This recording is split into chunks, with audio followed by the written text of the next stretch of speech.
Now, we know that we have to do repairs in a reasonable timescale. Now, our government likes this word reasonable, and they use it in a lot of the legislation. And it's one of those words that, what does reasonable mean? Because reasonable to you might not be reasonable to me, or you, or you, or you. What is reasonable? You have to use a little bit of common sense. Quite often, my tenancy managers are so lovely, they don't like to see tenants without hot water and heating, and they come up and they go, I can't get hold of the landlord, it's -5, can we do something? No.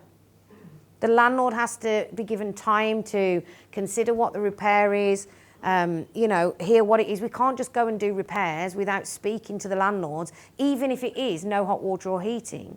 In the case of emergency, some landlords will give you instruction as to what to do if they can't get hold of you. But there is actually no definition of reasonable time. In deciding what may be a reasonable time, this is what I want you to consider. The courts will consider a number of factors, such as the extent of the disrepair, whether or not the tenant is living in the property, and the availability of replacement parts. Also, what type of repair is it? Is it urgent? If it is no hot water or heating, I do deem that an urgent repair, and I think a landlord should try to carry out that repair as soon as physically possible, ideally within 24 to 48 hours. But that's not always possible, because sometimes you may need a new boiler. And we know that can't happen in 24 hours. I had a tenant write to the property ombudsman about us because he had a newborn baby. And again, I'm not an ogre, I did empathise with him. It was cold and his boiler broke.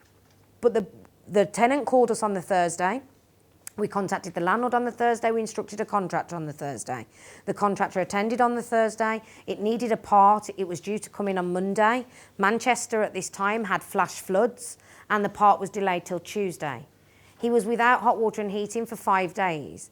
He wrote to the property ombudsman trying to pursue us for compensation. He failed because we were able to show that we'd done everything, both us as the agent and the landlord had done everything in their physical power to repair that in the shortest time possible. Does that make sense, guys? Yeah? So it is a lot to do with common sense. Would you be expected to provide electric heating? There's actually there's no legal requirement to do so, no. And there's no legal requirement for you to rehouse them because it's not uninhabitable, it's just uncomfortable.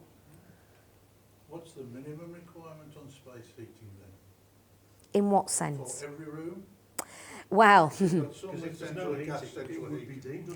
if there was no heating, you would fall foul of the HHSRS, okay? So the HHSRS is something that I took out, that I covered last time. Coming to that, we've got some with gas central heating, yeah. Some with the storage heaters, yeah. Yeah. Is it specific to every room for a storage heater, or can it now be a convector, or has it got to be something else? No, it can be any form of heating that's suitably applicable to the property. However, the councils get it quite wrong. They went out and did an assessment of a property in Liverpool that we manage and said that the landlord had to install gas central heating when there was no gas supply. I mean, this is just unreasonable. There's no gas supply. He can't. Yes, electric storage heaters are a bit of a ball ache. They're a bit old and they're a bit energy not efficient. But Albion Street, just here, there's no gas. The whole 250 flats are all electric. Market Square, they're all electric. You know, you can't do what you can't do. Electric heating has got more efficient and stuff now. I would say it would be deemed expected to have heating in every room. Or every habitable room, so every room that you may sleep or sit in. Yeah, there's no restrictions on that at all. Can I just jump in and ask you can. If there are delays in heating, let's say the scenario you said of the boiler that breaks down, which funny enough happened to us 2 weeks ago, and needed to be replaced. Where the delay would be after a couple of days, would the landlord be obligated to make some kind of compensatory offer to the tenants? No. I do say it's sometimes about being good landlords with your good tenants, and sometimes if you do that, and some of our landlords do, because it's a goodwill gesture and you feel that it's the right thing to do. And if you do, we normally say 40% of the rent on a daily rate where they are without no hot water or heating. So both. And that's just a recommended guideline of giving good service to your tenants. You are under no legal obligation to do so.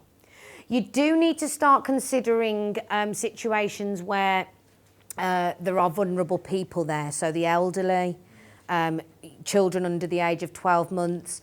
Let's not like do everything exactly by the rule book and by the law. There's got to be a bit of human nature in there as well, and compassion. You know, if they're good, decent tenants, you don't want to leave, particularly the elderly. You don't want to leave the elderly freezing in -5 degrees Celsius and, you know, they've got no heating. You wouldn't want to be putting yourself in that situation.